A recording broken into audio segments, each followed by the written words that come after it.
Ever wonder why an outdoor movie night seems like a whole project? You need a backyard renovation, a whole team of people? Well, not anymore. In fact, you're about to see how to turn your backyard into an amazing movie theater, and I've got just the ticket.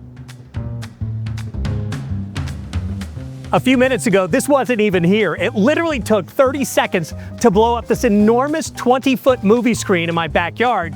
And now when I'm done, it goes back in the bag, no tools, no complications, no fuss.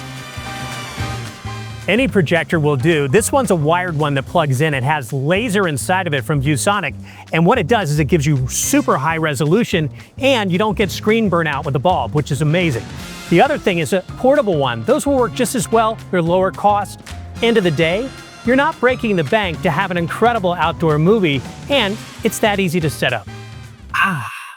Time to start the...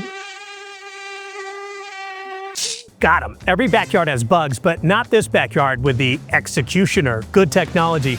Oh, and by the way, don't forget to silence the... He's your guy, heard the CyberGuy. Now, let's start the show.